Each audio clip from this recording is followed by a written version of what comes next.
ഹല്ലേലൂയയുടെ എല്ലാ പ്രേക്ഷകർക്കും ഒരിക്കൽ കൂടെ സ്വാഗതം. ഇന്ന് നമ്മളോട് കൂടെ അതിഥിയായി ഡോക്ടർ തോമസ് അമ്പുംകയത്തുണ്ട്. അദ്ദേഹത്തെ പരിചയപ്പെടുത്തുന്നതിൽ എനിക്ക് അതിയായ സന്തോഷമുണ്ട്. അദ്ദേഹം അമേരിക്കയിലെ ഫിലദൽഫിയയിൽ താമസിക്കുന്നു. അനുഗ്രഹീതനായ ഒരു പ്രഭാഷകൻ, എഴുത്തുകാരൻ, സഭാശുശ്രൂഷകൻ തുടങ്ങി വിവിധ നിലകളിൽ മിനിസ്ട്രി ചെയ്തുകൊണ്ടിരിക്കുന്ന അനുഗ്രഹീതനായ ഒരു ദൈവദാസൻ നമുക്ക് സ്വാഗതം ചെയ്യാം. Doctor Thomas Ambumkayath. ദൈവരാജ്യം ഇന്നിന്റെ വെളിച്ചവും നാളെയുടെ പ്രത്യാശയും എന്ന പേരിൽ മനോഹരമായ ഒരു പുസ്തകം ഈ സമീപകാലത്ത് പ്രസിദ്ധീകരിക്കപ്പെട്ടു. ഈ പുസ്തകത്തെക്കുറിച്ച് ചില കാര്യങ്ങൾ കൂടെ അറിയണമെന്ന് താല്പര്യമുണ്ട്. ഈ പുസ്തകം ഹല്ലേലൂയ ബുക്സ് ആണ് പബ്ലിഷ് ചെയ്തിരിക്കുന്നത്. വളരെ മനോഹരമായ ദൈവരാജ്യത്തെക്കുറിച്ച് സിസ്റ്റമാറ്റിക്കായി സമഗ്രമായി മലയാളത്തിൽ ഇറങ്ങിയിട്ടുള്ള ഏറ്റവും ബെസ്റ്റ് ബുക്ക് എന്ന് എനിക്ക് അർത്ഥശങ്കയ്ക്കിടയില്ലാത്ത വിധം പറയുവാൻ സാധിക്കും. കാരണം മലയാളത്തിൽ ദൈവരാജ്യത്തെക്കുറിച്ച് ഇത്ര സമഗ്രമായ മറ്റു പുസ്തകങ്ങളില്ല.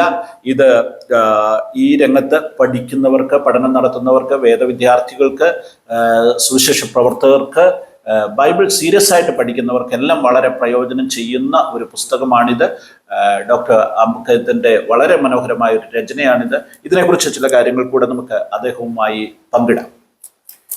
അപ്പോൾ ഈ ദൈവരാജ്യം എന്നുള്ളത് എന്തുകൊണ്ടോ ഈ എൻ്റെ സുവിശേഷ പ്രവർത്തനത്തിൻ്റെ ആരംഭം തൊട്ട് ഈ വേദപുസ്തകത്തിലൂടെ ഇങ്ങനെ നമ്മൾ യാത്ര ചെയ്യുമ്പോൾ ഈ ഒരു കോൺസെപ്റ്റ്, ആ ടൈറ്റിലും ആ കോൺസെപ്റ്റും എൻ്റെ ഹൃദയത്തിൽ ഇങ്ങനെ സ്റ്റിക്ക് ചെയ്തിരുന്നു. ദൈവരാജ്യം യേശുക്രിസ്തുവിന്റെ സന്ദേശത്തിന്റെ കോർ ദൈവരാജ്യമാണല്ലോ. എക്സാക്ട്ലി. അപ്പം എനിക്ക് തോന്നുന്നത് യേശുക്രിസ്തു ഏറ്റവും അധികം സംസാരിച്ചിട്ടുള്ളത് ദൈവരാജ്യത്തെ കുറിച്ച്, രണ്ടാമത് സമ്പത്തിനെ കുറിച്ച്, അങ്ങനെ എൻ്റെ മനസ്സിലുള്ള.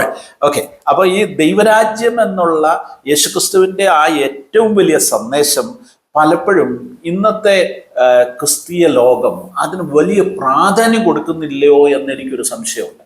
എക്സാക്ട്ലി അത് തന്നെയാണ് എന്നെയും ചിന്തിപ്പിച്ച വിഷയം. കാരണം ഈ ദൈവരാജ്യം പല പ്രാവശ്യം ആരംഭം മുതൽ, കർത്താവിന്റെ മിനിസ്ട്രി തുടങ്ങുന്നത് മുതൽ ദൈവരാജ്യം, അവസാനം മരിച്ച് അടക്കപ്പെട്ട് ഉയർത്തെഴുന്നേറ്റതിന് ശേഷം വീണ്ടും 40 ദിവസം ഉണ്ടായിരുന്നപ്പോഴും നമ്മൾ വായിക്കുന്നത് ദൈവരാജ്യത്തെ കുറിച്ച് സംസാരിച്ചു. അത്രമാത്രം പ്രാധാന്യം അർഹിക്കുന്ന ഒരു വിഷയമാണ് ദൈവരാജ്യം. എന്നാൽ ഈ മറ്റു കാര്യങ്ങളെല്ലാം ഈ ദൈവരാജ്യം എന്ന് പറയുന്ന വലിയ അംബ്രല്ലയ്ക്കുള്ളിലാണ് ഇതെല്ലാം വരുന്നത്. നമ്മളെന്നാൽ നമ്മുടെ ചർച്ചകളിലും പൊതു സദസ്സുകളിലും എല്ലാം ചെറിയ ചെറിയ ഭാഗങ്ങളെ കുറിച്ചുള്ള ഡിസ്കഷൻസും പ്രസംഗങ്ങളും ഒക്കെ കേൾക്കുന്നെങ്കിലും ഈ ഹോൾ പിക്ചർ ജനത്തിന് കിട്ടാതെ പോകും. അപ്പൊ അതുകൊണ്ട് എൻ്റെ ഹൃദയത്തിൽ ഉണ്ടായ ഒരു വലിയ ആഗ്രഹമാണ് ഈ ഹോൾ പിക്ചർ. എന്താണ് ദൈവരാജ്യം? എന്താണ് ക്രിസ്തീയ വിശ്വാസത്തിന്റെ അടിസ്ഥാനം? എന്തിനു വേണ്ടി നമ്മളെ ദൈവം വിളിച്ചു? ദൈവത്തിന്റെ പ്ലാൻ എന്താണ്? നമ്മൾ എങ്ങനെ ആ ദൈവത്തിന്റെ അൾട്ടിമേറ്റ് പ്ലാനിന്റെ ഭാഗമായിട്ട് മാറും? അങ്ങനെ മാറിയാൽ നമുക്ക് എന്താ ബെനിഫിറ്റ്, അല്ലെങ്കിൽ നമ്മുടെ അൾട്ടിമേറ്റ് റിസൾട്ട്, ഗോള്, ബെനിഫിറ്റ് എന്താണ്? ഇത് എല്ലാം കൂടെ ഒന്ന് സംക്ഷിപ്തമാക്കി ഒരു സ്റ്റോറി പോലെ, എന്നാൽ അതേ സമയത്ത് തന്നെ വിവിധ തരത്തിലുള്ള ആളുകൾക്ക് വായിച്ചാൽ പ്രയോജനം ഉണ്ടാകണം. ആ ഒരു ഉദ്ദേശത്തോടു കൂടിയാണ് ഞാനിത് എഴുതിയത്. അപ്പോൾ ഇതിൻ്റെ ഒരു കണക്കിന് പറഞ്ഞാൽ ഒരു സത്യാന്വേഷിക്ക് യേശുവിനെ ഒരിക്കലും കേട്ടിട്ടില്ല, സുവിശേഷം കേട്ടിട്ടില്ലാത്ത ഒരു സത്യാന്വേഷിയുടെ കയ്യിൽ ഈ പുസ്തകം കിട്ടിക്കഴിഞ്ഞാൽ എന്താ ക്രിസ്തീയ വിശ്വാസമെന്ന് അവനൊരു നല്ല രൂപം കിട്ടും. അത് കിട്ടണം. അതായിരുന്നു എൻ്റെ ഒരു ഉദ്ദേശം. രണ്ടാമത്, നമ്മുടെ ക്രിസ്തീയ വിശ്വാസികളിൽ നല്ലൊരു വിഭാഗം ആളുകളും രക്ഷിക്കപ്പെട്ടു, സ്നാനപ്പെട്ടു, പരിശുദ്ധ ആത്മനിറവ് ജീവിതത്തിൽ സ്വീകരിച്ചിട്ടുണ്ടാവും. ഇത്രയും എത്തിക്കഴിഞ്ഞാൽ ആത്മീയ ജീവിതം അവസാനിച്ചു എന്നുള്ള ഒരു ചിന്താഗതിയാണ്.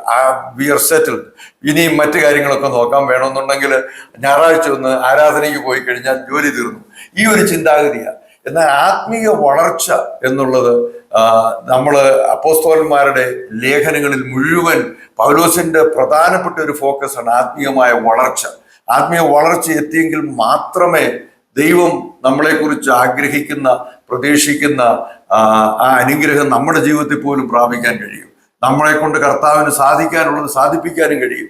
അപ്പൊ അതുകൊണ്ട് ആത്മീയ വളർച്ചയ്ക്ക് ആവശ്യമായിട്ടുള്ള ഒരു ഫോക്കസ് ഇതിന്റെ ആരംഭം മുതൽ അവസാനം വരെയുണ്ട്.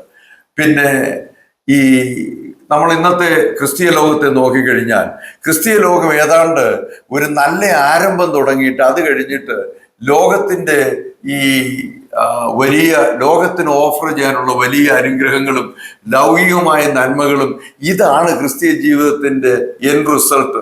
ഇതിൽ കൂടെ എനിക്ക് കിട്ടുന്നത് നല്ലൊരു ക്രിസ്ത്യാനിയായി ഞാൻ ജീവിച്ചാൽ ഞാൻ ഭൗതികമായി അനുഗ്രഹിക്കപ്പെടും.